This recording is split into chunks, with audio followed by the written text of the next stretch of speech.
Les élections et les droits de l'homme sont considérés comme deux piliers dans les sociétés dites démocratiques. Ils permettent aux citoyens d'exprimer leur volonté, de choisir leurs représentants, de participer à la vie politique, mais également de créer des espaces démocratiques pour favoriser l'exercice des libertés publiques, plus précisément pour assurer l'effectivité des droits de l'homme. Fort de cette considération, dans un pays comme Haïti, où les valeurs démocratiques sont menacées à cause des crises sociopolitiques récurrentes et des violations des droits de l'homme, donc des voix sont étouffées, des votes sont manipulés, donc les citoyens sont privés de leurs droits fondamentaux. Alors, dans cette circonstance, il est impérieux de réfléchir sur une telle thématique pour rappeler que les élections ne sont pas seulement un choix politique, mais elles sont aussi un mécanisme pour mettre en exergue les droits de l'homme.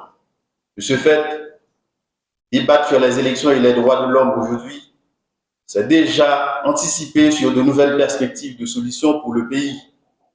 C'est envisager un avenir où le respect des droits fondamentaux est non seulement un axe important dans les politiques publiques, mais également un point fondamental lors des processus électoraux.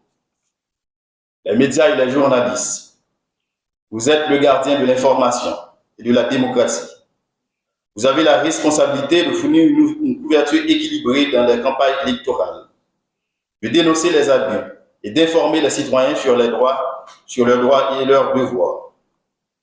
Votre rôle va au-delà de la diffusion d'informations lors des processus électoraux.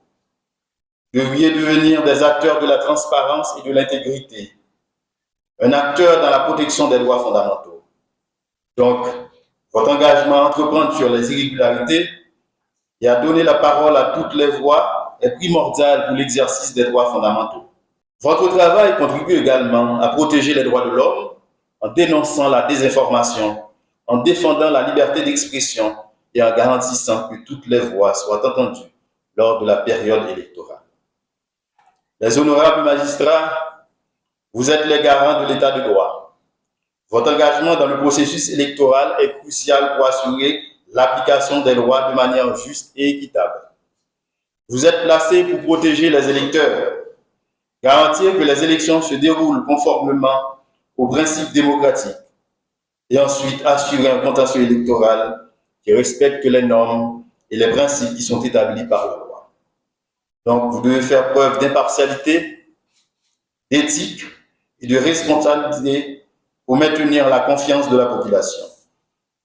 Les organisations de la société civile, vous êtes le pont entre le peuple et les institutions. Votre engagement à défendre les droits de l'homme et surveiller le processus électoral est vital dans la dynamique de la transparence et de l'intégrité lors des élections. Vous êtes placés pour sensibiliser, éduquer et mobiliser la population pour s'assurer que les élections soient le véritable reflet de la volonté populaire. Dans cette journée de réflexion, vous aurez l'occasion d'entendre des experts, des représentants et des organismes sur la question qui vont partager avec vous leurs expériences. Ils aborderont les thématiques importantes telles que les dispositifs de mise en œuvre pour la réalisation des élections, les droits fondamentaux qui ne sont pas garantis lors des processus électoraux, et ensuite des mécanismes appropriés pour garantir une élection équitable et légitime.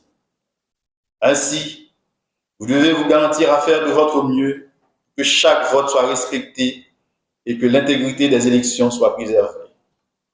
Donc, soyez-vous les gardiens des droits fondamentaux dans le pays, parce que une démocratie ne se mesure pas seulement au nombre de votes exprimés, mais aussi à la manière dont elle respecte et protège les droits fondamentaux de chaque citoyen. Nous devons tous travailler ensemble pour garantir les droits fondamentaux lors des processus électoraux, parce que les élections ne sont pas seulement un exercice civique, elles sont aussi le reflet de notre engagement envers la démocratie et les droits fondamentaux.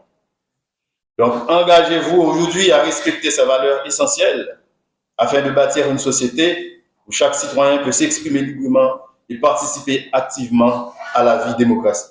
Qui dit élection, vous savez, en démocratie, c'est l'un des moyens les plus appropriés justement pour le peuple pour se prononcer en tant qu'élu ou électeur. Voilà. Dans ces contextes ou dans ces processus, les droits de l'homme jouent un rôle crucial, un rôle essentiel, disons la boussole. Alors, nous, on s'est dit, aujourd'hui, on est dans un contexte où il est prévu des élections générales en Haïti. Les élections, à commencer par les présidentielles, les législatives, les municipales. Il est absolument fondamental de voir quelle est la place des droits de l'homme dans ce processus, avant, pendant et après les élections. Les droits de l'homme ont une place fondamentale. Alors, déjà, le fait de participer ou de prendre part au processus, c'est le droit de participer aux affaires publiques, qui en soi déjà un droit de l'homme à part entière. Et en plus de cela, qui est un droit qui mérite d'être protégé, respecté et promu surtout dans le contexte actuel, il y a d'autres droits aussi qui méritent justement d'être pensés. C'est le cas, par exemple, du principe d'égalité de non-discrimination. En plus, nous avons le droit à la liberté d'expression et d'opinion.